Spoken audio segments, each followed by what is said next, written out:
Delhi police में sub inspector के पद पर तैनात श्रीनिवास शर्मा जी कल हुई हिंसा के दौरान गंभीर रूप से घायल हो गए। पैर में फ्रैक्चर आया हुआ है। सीधे बातचीत करते हैं। शर्मा जी, कल क्या हुआ था? आप कहां पर तैनात थे?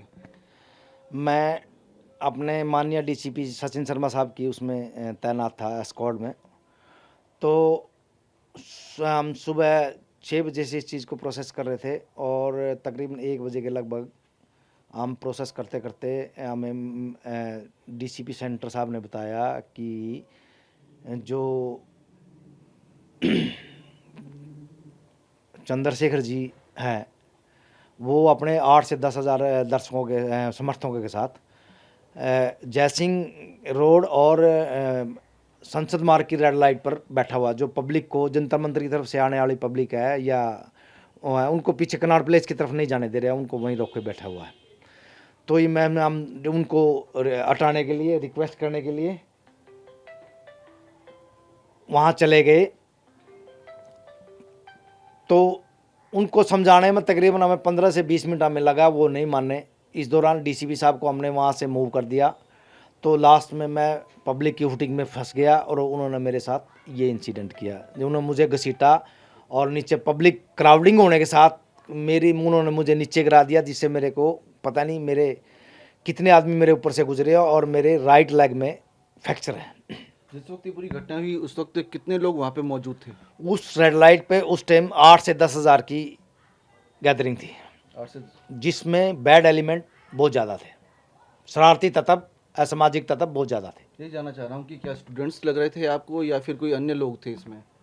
उनमें स्टूडेंट्स नहीं थे, वो असामाजिक तत्व ज़्यादा थे। असामाजिक तत्व ज़्यादा थे।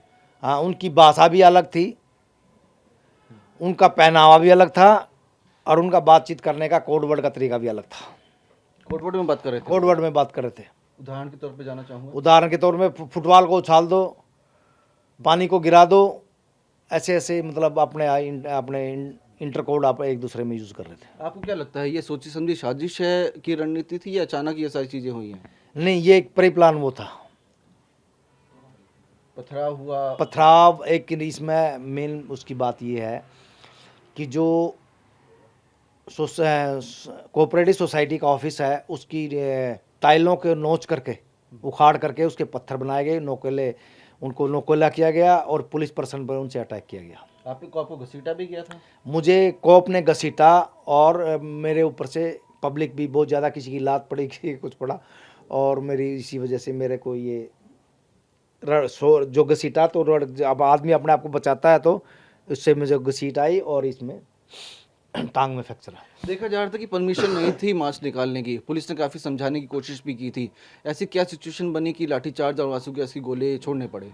ऐसी कोई परमिशन नहीं थी, पुलिस ने कोई परमिशन अलाउ नहीं करी थी। ये इनका ज़बरदस्ती का कॉल था जिससे इन्होंने अपना वो किया। लगातार आगे बढ़ रहे थे? लगातार आगे। आपने क्या देखा था उस टाइम? सिचुएशन क्या थी पूरी? उस टाइम सिचुएशन बड़ी एक्सप्लोजिव थी।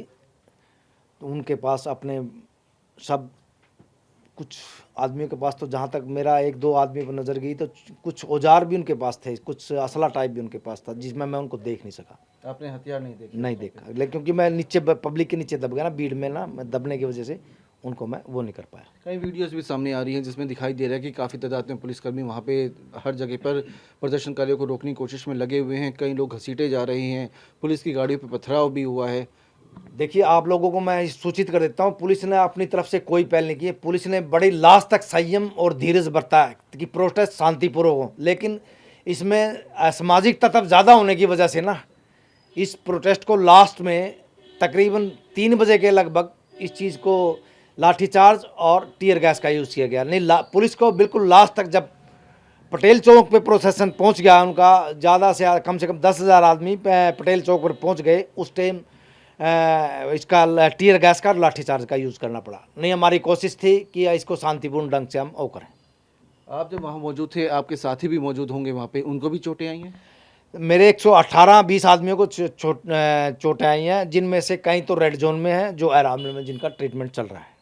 काफ़ी गंभीर चोटें? काफ़ी गंभीर। रेड जोन का मतलब होता है उसका पथराव भी किया? पथराव भी किया। और जो उनके साथ अपना पुलिस की छीन के डंडे छीनने के बाद उनसे उनको वो किया गया, तो आपको पूरा लग रहा है कि एक साजिश के तहत ये किया पूरा एक प्री प्लान सा है वो थी जो इसमें स्टूडेंट के कम थे और असामाजिक तत्व ज़्यादा थे। तो ये श्रीनिवास शर्मा जी हैं, आप देख सकते हैं तस्वीरों में कि काफ़ी चोटें इनको आई हैं। बताया जा रहा है कि काफ़ी घसीटा गया इनको, पैर फ्रैक्चर है, हाथ में गंभीर चोट आई है और इसी तरह से कई ऐसे पुलिस वाले हैं जिन्हें गंभीर चोट आई है। बताया जा रहा है कि 118 ऐसे पुलिसकर्मी हैं जिन्हें इस हिंसा के दौरान गंभीर चोट आई है, जिसमें special CP, joint CP, DCP और अन्य पुलिसकर्मी शामिल हैं। तो साफ है कि लगातार अब दिल्ली पुलिस जाँच कर रही है कि आखिरकार प्रदर्शन के दौरान हिंसा करने वाले लोग कौन थे। सीसीटीवी कैमरे की फुटेज से हर एंगल से मामले की तफ्तीश जो है वो की जा रही है। खुर्शीद के साथ विवेक शर्मा, TV9 भारतवर्ष, दिल्ली।